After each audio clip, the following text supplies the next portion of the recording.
these models like in the Bahamas.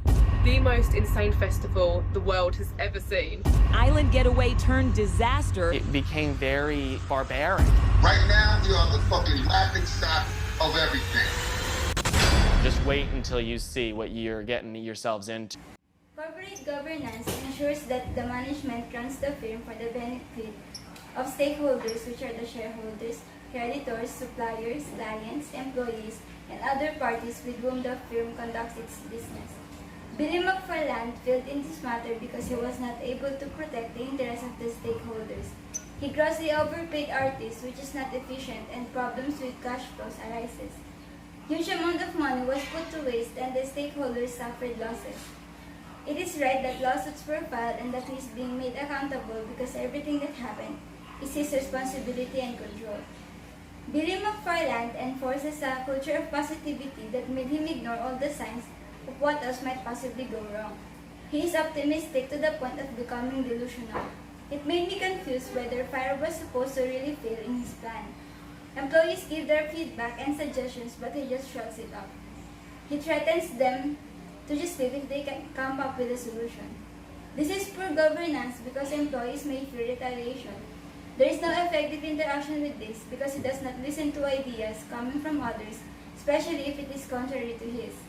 The morals, principles, and values of the employees were shown when everything is falling apart, and they started to doubt Billy and his capability to accomplish the project.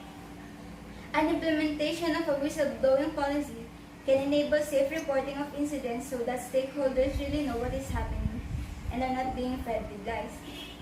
Terrible decisions were made and it was covered to hide the truth. He does not fully and truthfully report to his stakeholders. This is poor governance and unethical because he must always show unbiased, fair, and complete reports, not reports that are misrepresented. This can be prevented if there is an independent accountant for the specific project, and also not where Billy has full control of everything, having no segregation of duties.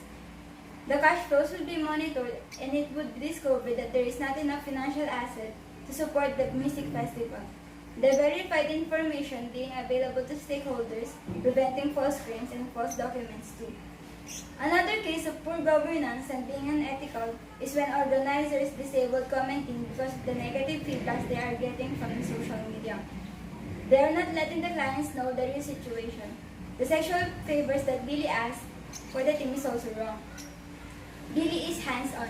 He is in the actual site starting from the making of the promotional video, the construction of the actual venue, and until the day of the event. He is present during meetings, unlike his co-founder, Ja Rule. Ja Rule has no oversight.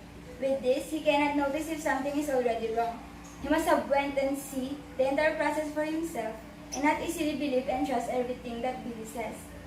Jerry Media should have also at least made a screening or background check about the project and his client, Billy. And maybe then he would know about Magnesis and the complaints regarding to it, which is already a red flag. Being involved with such case can damage reputation. Fire is a big vision and it is a big risk to try and get everything done only for a very short time. Everyone was at risk just to push through with the event. The clients at the day of the event were left to fend for themselves, their safety and health were at risk. Nothing happened which could have turned into chaos. The water is not even enough to cater to the needs of the people. Billy should have known that this is a high-impact risk.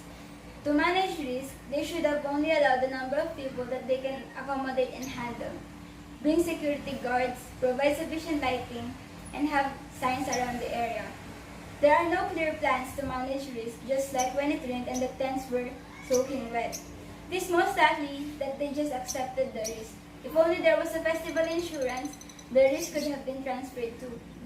Employees were not taken care of and were not paid.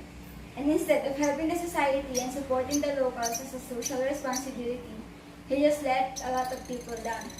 Billy McFarland is really a fraudster because there are many chances to cancel the event, but he did not. I think that he is so full of himself and got obsessed with living luxuriously. He even thinks that he does not deserve to go to jail despite all his illegal doings and has the nerve to do another scam.